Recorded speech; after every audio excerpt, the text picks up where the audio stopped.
Hi friends, welcome back to my YouTube channel. ಯಾರೆಲ್ಲ ನಮ್ಮ ಚಾನಲನ್ನು ಸಬ್ಸ್ಕ್ರೈಬ್ ಮಾಡದೆ ನೋಡ್ತಾ ಇದ್ದೀರಾ, ಪ್ಲೀಸ್ ಸಪೋರ್ಟ್ ಮಾಡಿ ಫ್ರೆಂಡ್ಸ್.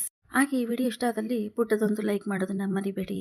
ಆಸೆ ನಾಳಿನ ಸಂಚಿಕೆಯಲ್ಲಿ ಏನಾಗುತ್ತೆ ಅಂತ ನೋಡೋಣ ಬನ್ನಿ. ಸಂಚಿಕೆ ಶುರುವಿನಲ್ಲಿ ರೋಹಿಣಿನ ಮನೆಯಿಂದ ಆಚೆ ತಳ್ತಾರೆ ಶಾಂತಿ. ಏನೋ ಮನೋಜ, ಈ ರೀತಿ ನಿಂತಿದ್ಯಾ? ಎಷ್ಟೇ ಆಗಲಿ ಅವಳು ನೀನು ಹೆಂಡ್ತಿ ಅನ್ನೋದನ್ನ ಮರಿಬೇಡ. ಈ ಮನೆ ಸೊಸೆ, ಹೋಗಿ ಅವಳನ್ನ ಕರ್ಕೊಂಡ್ ಬಾ, ಹೋಗು ಬೇಗ.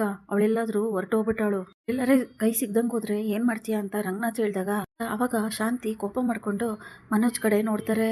ನಾನು ಹೋಗಲ್ಲ, ಅಮ್ಮ ಮಾಡಿದ್ದೇ ಸರಿ, ಅಷ್ಟಕ್ಕೂ ರೋಹಿಣಿ ಮಾಡಿದ್ದು ದೊಡ್ಡ ತಪ್ಪು. ರೋಹಿಣಿ ಎಲ್ಲರಿಗೂ ಮೋಸ ಮಾಡಿದಾಳೆ, ಆಗಿದ್ಮೇಲೆ ಅಮ್ಮ ಮಾಡಿದ್ದೇ ಸರಿ ಹೇಳೋವರೆಗೂ ನಾನು ಎಲ್ಲಿಗೂ ಹೋಗೋದಿಲ್ಲ ಅಂತ ಬೇಜಾರು ಮಾಡ್ಕೊಂಡು ಮನೋಜ್ ಹೇಳ್ತಾರೆ. ಏನ್ರಿ ಈ ತರ ಮಾತಾಡ್ತಾ ಇದಾರೆ? ಹೇಳ್ತಿ ಏನೇ ತಪ್ಪು ಮಾಡಿರ್ಲಿ ಅವರಮ್ಮ ಹೊರಗಡೆ ಹಾಕಿದ್ದಾರೆ, ಹೋಗಿ ನೋಡೋದ್ ಬಿಟ್ಟು ಪರಿಸ್ಥಿತಿಲಿ ರೋಹಿಣಿ ಅವರು ಎಲ್ಲೋಗ್ತಾರೋ ಏನ್ ಮಾಡ್ತಾರೋ ಅಂತ ಬೇಜಾರು ಮಾಡ್ಕೊಂಡು ಮೀನಾ ಹೇಳ್ತಾ ಇರ್ಬೇಕಾದ್ರೆ ನಿಜವಾಗ್ಲೂ ಈ ರೀತಿ ಆಗುತ್ತೆ ಅಂತ ಗೊತ್ತಿರ್ಲಿಲ್ಲ. ನಾನು ಎಲ್ಲ ಸತ್ಯನೋ ಎಲ್ಲರಿಗೂ ಗೊತ್ತಾಗ್ಲಿ ಅಂತ ಕರ್ಕೊಂಬಂದೆ. ನೋಡಿದ್ರೆ ಈ ಸಕ್ಕರೆ ಬೈಲು ಮನೆಯಿಂದಾನೇ ಆಚೆ ತಳ್ಬಿಟ್ರಲ್ಲ ಅಂತ ಸೂರ್ಯ ಬೇಜಾರು ಮಾಡ್ಕೊಳ್ತಾ ಇರ್ತಾರೆ. ಯಾವ ವಿಷಯಕ್ಕೋಸ್ಕರ ರೋಹಿಣಿ ಈ ತರ ಎಲ್ಲ ಮಾಡಿದಾಳೆ ಅಂತ ತಿಳ್ಕೊಂಡು ಬೇಕಾಗಿತ್ತು. ರೋಹಿಣಿಗೆ ಒಂದ್ ಸ್ವಲ್ಪ ಸಮಯ ಕೊಡ್ಬೇಕಾಗಿತ್ತು ಮಾತಾಡೋದಕ್ಕೆ. ಅದನ್ನ ಬಿಟ್ಟು ಇದ್ದಾಗೆ ಈ ತರ ಮನೆಯಿಂದ ಹೊರಗಡೆ ಹಾಕಿದ್ರೆ ರೋಹಿಣಿ ಎಲ್ಲಿಗೆ ಹೋಗ್ತಾಳೆ? ನಮ್ಮನ್ನ ಬಿಟ್ರೆ ರೋಹಿಣಿಗೆ ಯಾರಿದ್ದಾರೆ ಅಂತ ರಂಗನಾಥ್ ಹೇಳಿದಾಗ ಮಾತು ಅಂತ ಆಡ್ತಾ ಇದ್ದೀರಾ ನೀವು? ಇಷ್ಟೆಲ್ಲ ಮಾತಾಡಿದ್ಮೇಲೆ ಅವಳಿನ್ನೂ ಮನೇಲಿ ಇರ್ಸ್ಕೋಬೇಕಾ? ದೊಡ್ಡ ಮೋಸ ಮಾಡಿದ್ಲು. ಮಲೇಷಿಯಾ ನಮ್ ದೊಡ್ಡ ಕುಟುಂಬ, ಶ್ರೀಮಂತ ಕುಟುಂಬ, ಹಾಗೆ ಹೀಗೆ ಅಂತ ಇಷ್ಟೊಂದು ಮೋಸ ಮಾಡಿರೋಳ್ನ ಇನ್ನು ಮನೆಯಲ್ಲಿ ಇಟ್ಕೋಬೇಕಾಗಿತ್ತಾ? ಯಾವುದೇ ಕಾರಣಕ್ಕೂ ಈ ಮನೆಗೆ ಸೇರ್ಸೋದಿಲ್ಲ ನಾನು. ಇನ್ಮೇಲೆ ಈ ಮನೆಗೆ ಬರಬಾರ್ದು, ಮುಖ ನೋಡೋದಕ್ಕೂ ನನಗೆ ಇಷ್ಟ ಇಲ್ಲ. ಕೂಡ ರೋಹಿಣಿ ಹತ್ರ ಮಾತಾಡಬಾರ್ದು.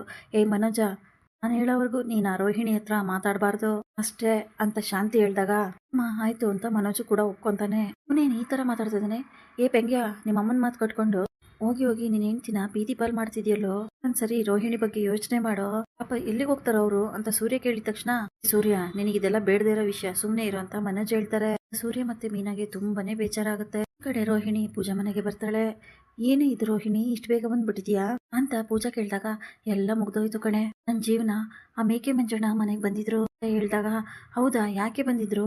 ಏನಾರು ಯಾವ್ದಾರು ವಿಷಯಕ್ಕೆ ಫೋನ್ ಮಾಡಿದ್ದ ಅಂತ ಕೇಳಿದಾಗ, ಕಣೆ ಕೇಶವ ಅಂಕಲ್ ಮಗಳು ಮದುವೆ ಇತ್ತಲ್ಲ, ಕೇಶವ ಅಂಕಲ್ ಮಗಳನ್ನ ಮದುವೆ ಆಗಿದ್ದು ಯಾರು ಗೊತ್ತಾ? ರೋಹಿಣಿ ಹೇಳಿದಾಗ ಯಾರು ಅಂತ ಪೂಜಾ ಕೇಳ್ತಾರೆ.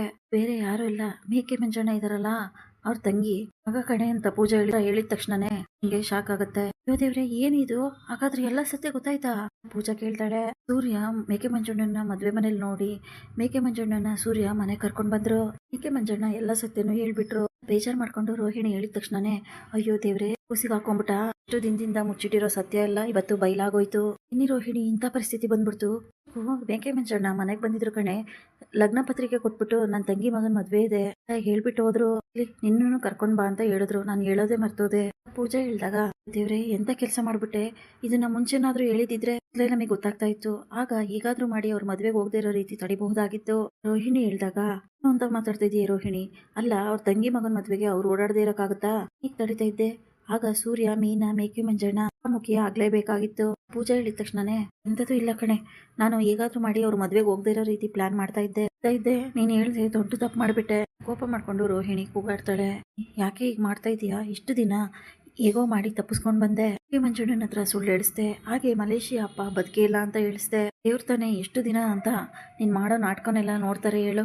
ಎಲ್ಲ ಬಯಲಾಯ್ತು, ಸರಿಯಾಗಿ ಸಿಗಾಕೊಂಡೆ. ಇನ್ ಮುಂದೆ ಆದ್ರೂ ಮಾಡ್ಬೇಕು ಅಂತ ಅನ್ಕೊಂಡಿದ್ಯಾ ಅಂತ ಪೂಜೆ ಕೇಳಿದ ತಕ್ಷಣನೇ ಏನ್ ಮಾಡೋದು ಅಂತ ನನಗಂತೂ ಗೊತ್ತಾಗ್ತಾ ಇಲ್ಲ.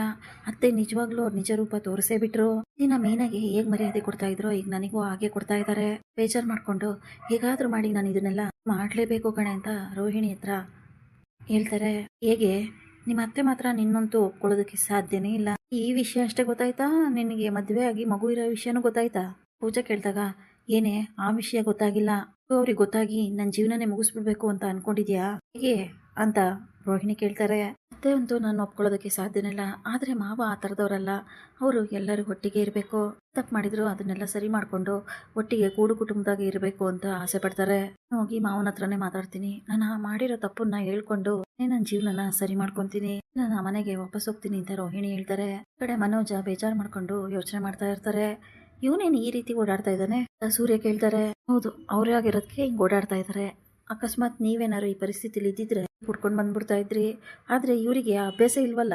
ಮೀನಾ ಹೇಳ್ದಾಗ ಯಾರಿಗೆ? ಇವನ್ಗ ಇವನು ಅದೇ ಮಾಡ್ತಾನೆ. ಸಕ್ಕರೆ ಮೇಲಿರೋ ಬೈಕ್ಗೋಸ್ಕರ ಈ ಥರ ಸುಮ್ಮನೆ ಇದ್ದಾನೆ. ಸೂರ್ಯ ಹೇಳ್ತಾರೆ, ಏನೋ ಯಾಕೋ ಈ ಥರ ಆಡ್ತಾ ಇದೀಯಾ, ರೋಹಿಣಿ ಹತ್ರ ಹೋಗಿ ಮಾತಾಡೋ, ಎಲ್ಲ ಸರಿ ಹೋಗುತ್ತೆ. ಈ ಮಾತಾಡಿ ಏನು ವಿಷಯ ಅಂತ ತಿಳ್ಕೊಂಡು ವಾಪಸ್ ಕರ್ಕೊಂಡು ಬಾರೋ ಅಂತ ರಂಗನಾಥ್ ಹೇಳಿದಾಗ, ಯಾಕೆ ಹೋಗ್ಬೇಕು, ನಾನು ಎಲ್ಲೂ ಹೋಗೋದಿಲ್ಲ, ಅಮ್ಮ ಮಾಡಿರೋದೇ ಸರಿ. ಮತ್ತೆ ಮನೋಜ ಹೇಳ್ತಾರೆ, ಏಯ್ ಹಿಂಗ್ಯಾ, ಏನೋ ಆಗಿದೆ ನಿನಗೆ, ನಿನಗೇನು ಗೊತ್ತಾಗಲ್ವಾ, ಹೇಳ್ತಿರೋದೇ ಸರಿ, ಈ ಮೊದಲು ಪೌಡ್ರಮ್ಮನ ಹತ್ರ ಮಾತಾಡು ಅಂತ ಸೂರ್ಯ ಹೇಳ್ತಾರೆ. ಸೂರ್ಯ, ಇದು ನನ್ನ ವಿಷಯ, ನೀನ್ ಇದಕ್ಕೆ ತಲೆ ಹಾಕ್ಬೇಡ, ಹೇಳ್ತೀವಿ ವಿಷಯ ಮಧ್ಯೆ ನೀನ್ ಬರ್ಬೇಡ, ನಿನ್ ಪಾಡಿಗೆ ನೀನ್ ಇದ್ಬಿಡು. ಕೋಪ ಮಾಡ್ಕೊಂಡು ಸೂರ್ಯನ ಹತ್ರ ಮನೋಜ್ ಹೇಳ್ತಾನೆ, ಅವ ಇವರು ಈ ರೀತಿ ಮಾತಾಡ್ತಾ ಇದ್ದಾರೆ, ಇದು ಗಂಡ ಹೆಂಡತಿ ವಿಷಯನೇ ಇರ್ಬೋದು, ಆದ್ರೆ ಇದು ಕುಟುಂಬದ ವಿಷಯ, ಎಲ್ಲರೂ ಒಟ್ಟಿಗೆ ಇರ್ತೀವಿ ತಾನೆ, ಇವ್ರು ನೋಡಿದ್ರೆ ನಮಗೂ ಅದಕ್ಕೂ ಸಂಬಂಧನೇ ಇಲ್ಲ ಅನ್ನೋ ರೀತಿ ಮಾತಾಡ್ತಾ ಇದ್ದಾರೆ, ಎಷ್ಟು ಬುದ್ಧಿ ಹೇಳ್ತಾ ಇದ್ರು ಇವ್ರಿಗೆ ಅರ್ಥ ಆಗ್ತಾ ಇಲ್ವಾ ಅಂತ ಮೀನಾ ಹೇಳ್ತಾರೆ. ಇವನಿಗೆ ಸರಿಯಾಗಿ 4 ಬಿಟ್ಟು ಹೇಳಿದ್ರೇನೆ ಅರ್ಥ ಆಗಲ್ಲ, ಇಷ್ಟು ನಿಧಾನಕ್ಕೆ ಹೇಳಿದ್ರೆ ಅರ್ಥ ಆಗುತ್ತಾ, ವ್ಯಂಗ್ಯ ಅರ್ಥ ಮಾಡ್ಕೊ, ನೋಡು ಹೋಗಿ ಪೌಡ್ರಮ್ಮನ ಹತ್ರ ಮಾತಾಡು. ಮತ್ತೆ ಸೂರ್ಯ ಹೇಳ್ತಾನೆ, ನೀನೇ ಅಲ್ವಾ ಕರ್ಕೊಂಬಂದಿದ್ದು, ಸತ್ಯನೋ ಗೊತ್ತಾಗೋ ಥರ ಮಾಡಿದ್ದು. ಮನೋಜ್ ಹೇಳ್ತಾರೆ, ಹೌದು, ಮನೇಲಿ ಯಾವ ತಪ್ಪು ನಡಿಬಾರ್ದು ಅಂತ ಸತ್ಯ ಗೊತ್ತಾಗ್ಲಿ ಅಂತ ಕರ್ಕೊಂಬಂದೆ, ಆದ್ರೆ ಎಲ್ಲೆಲ್ಲಿಗೋ ಹೋಗ್ತಾ ಇದೆ, ಇಲ್ಲ ಸರಿ ಬರಲ್ಲ, ಅದಕ್ಕೆ ಹೋಗಿ ಮಾತಾಡು ಅಂತ ಸೂರ್ಯ ಹೇಳ್ತಾರೆ. ನೀನ್ ಯಾರ ಮಾತನ್ನು ಕೇಳಬೇಡ, ಅಪ್ಪ ಹೇಳೋದೇ ಸರಿ, ಏನು ಹೇಳ್ತಾರೋ ಅದನ್ನು ಕೇಳು ಅಂತ ಸೂರ್ಯ ಹೇಳಿದಾಗ, ಆಗ ಮನೋಜ್, ಅಮ್ಮ ಹೇಳೋದೇ ಸರಿ, ಅವನ ಬಗ್ಗೆ ನೀವೆಲ್ಲ ಮಾತಾಡಬೇಡಿ, ಅಮ್ಮ ಏನು ಹೇಳ್ತಾರೋ ಅದನ್ನೇ ಕೇಳೋದು ನಾನು. ಮನೋಜ್ ಹೇಳಿ ಅಲ್ಲಿಂದ ಬೇಜಾರು ಮಾಡ್ಕೊಂಡು ಹೋಗ್ತಾರೆ. ಕಡೆ ಶಾಂತಿ ಕಸ್ತೂರಿ ಹತ್ರ ಬಂದು, ಮೋಸ ಹೋಗ್ಬಿಟ್ಟೆ ಕಣೆ ಕಸ್ತೂರಿ, ಮೋಸ ಹೋಗ್ಬಿಟ್ಟೆ, ವಿಷಯ ದೊಡ್ಡ ಮನೆ ಹಾಗೆ ಹೀಗೆ ಅಂತ ಹೇಳಿ ಅವಳಿಗೋಸ್ಕರ ಅಂತ ಹೇಳಿ ನನ್ನ ಮನೆನ ಅಡ ಇಟ್ಟು ನಾನು ಪಾರ್ಲರ್ನ ಓಪನ್ ಮಾಡಿಕೊಟ್ಟೆ, ಅವಳಿಗೋಸ್ಕರ ಎಷ್ಟೆಲ್ಲ ಕಷ್ಟಪಟ್ಟೆ, ಆದ್ರೆ ಅವಳು ನನಗೆ ಮೋಸ ಮಾಡ್ಬಿಟ್ಲಲ್ಲ, ವಿಷಯನೂ ಇಲ್ಲ ಏನಿಲ್ಲ, ಆ ಮೀನಿನ ತರ 4 ಪೈಸಕ್ಕೂ ಬೆಲೆ ಬಾಳಲ್ಲ ಇವಳು ಅಂತ ಕೋಪ ಮಾಡ್ಕೊಂಡು ಶಾಂತಿ ಕೂಗಾಡ್ತಾ ಇರ್ತಾರೆ. ಮಾಡೋದು ಅವಳ ಕೆಲ್ಸಕ್ಕೆ ಅಂತ ಬಂದಾಗ ದೊಡ್ಡ ಮನೆ ಕುಟುಂಬ ಬೇಕು ಹಾಗೆ ಹೀಗೆ ಅಂತ ಹೇಳ್ದೆ, ಅವಳಿಗೂ ನೀನು ಹೇಳೋದ್ರ ಮೇಲೆ ಆಸೆ ಬಂತು, ಅದಕ್ಕೆ ಅವಳು ಮಲೇಷಿಯಾ ದೊಡ್ಡ ಮನೆ ಕುಟುಂಬ ಹಾಗೆ ಹೀಗೆ ಅಂತ ಕತೆ ಕಟ್ಟಿದ್ಲು, ಆದ್ರೆ ಅವಳು ಹೇಳೋದನ್ನೆಲ್ಲ ನಂಬ್ಕೊಂಡೆ, ಕೊನೆಗೆ ಹೋದವ್ರು ನಾವೇನೆ ರೋಹಿಣಿಯಿಂದ ಅಂತ ಕಸ್ತೂರಿ ಹೇಳ್ತಾರೆ. ಶಾಂತಿ, ನಿಜವಾಗ್ಲೂ ನನಗೆ ಎಷ್ಟು ಕೋಪ ಬರ್ತಾ ಇದೆ ಗೊತ್ತಾ, ಬೇಜಾರ್ ಮಾಡ್ಕೊಂಡು ಶಾಂತಿ ಹೇಳ್ತಾರೆ, ನೀನು ಮದುವೆ ಮಾಡ್ಕೊಂಡ್ ಬಂದಿರೋಂತಹ ರೋಹಿಣಿ ಅವಳು ದೊಡ್ಡ ಮನೆಯವಳಲ್ಲ, ಹಾಗೆ ರಂಗನಾಥಣ್ಣ ಮದುವೆ ಮಾಡ್ಕೊಂಡು ಕರ್ಕೊಂಬಂದಿರೋಂಥ ಮೀನಾ ಅವಳು ದೊಡ್ಡ ಮನೆಯವಳಲ್ಲ, ರವಿ ಪ್ರೀತಿಸಿ ಆರಿಸಿ ಕರ್ಕೊಂಬಂದಿರೋಂಥ ಹುಡುಗಿ ಶ್ರುತಿ ಅವಳು ಮಾತ್ರ ದೊಡ್ಡ ಮನೆ ಹುಡುಗಿ. ಶಾಂತಿ ಹತ್ರ ಕಸ್ತೂರಿ ಹೇಳ್ತಾರೆ, ಅವಳು ನನ್ನ ಮಾತೆ ಕೇಳಲ್ವಲ್ಲ, ಏನ್ ಮಾಡೋದು, ಅವಳು ಸೊಸೆ, ಅವಳು ಕೂಡ ನನ್ನ ಮಾತು ಕೇಳ್ದಂಗೆ ಅವಳು ಇಷ್ಟ ಬಂದಂಗೆ ಮಾಡ್ತಾಳೆ, ನೋಡಿದ್ರೆ ನಂಗೆ ದುಡ್ಡೇ ಬೇಡ ಹಾಗೆ ಹೀಗೆ ಅಂತ ಅಂತಾಳೆ, ಮಾಡದೆ ಅಂತ ಶಾಂತಿ ಬೈತಾ ಇರ್ತಾರೆ. ನಾನ್ ಮಾತ್ರ ಆ ರೋಹಿಣಿನ ಕ್ಷಮಿಸೋದೇ ಇಲ್ಲ, ಆ ರೋಹಿಣಿನ ಏನ್ ಮಾಡ್ತೀನಿ ಅಂತ ನೋಡ್ತಾ ಇರು, ನಮ್ಗೆ ಎಷ್ಟು ಮೋಸ ಮಾಡಿದಾಳೆ, ಮತ್ತೆ ಯಾವುದೇ ಕಾರಣಕ್ಕೂ ಮನೆಗೆ ವಾಪಸ್ ಬರಬಾರ್ದು, ಬಂದ್ರೂ ಕೂಡ ನಾನು ಕ್ಷಮಿಸೋದಿಲ್ಲ.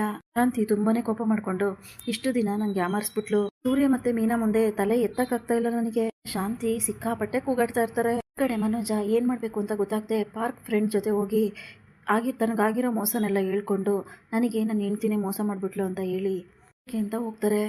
ಮನೋಜ ಬೇಡ ಅಂತ ಹೇಳಿದಾಗ, ಇಲ್ಲ ನಾನು ಕುಡಿಬೇಕು ಹೇಳಿ ಕುಡ್ದು ತೀಮು ರೋಹಿಣಿ ನನಗೆ ಮೋಸ ಮಾಡ್ಬಿಟ್ಲು ಅಂತ ಎಲ್ಲಾ ಕಡೆನೂ ಹೇಳ್ಕೊಂಡು ಬರ್ತಾ ಇರ್ತಾರೆ.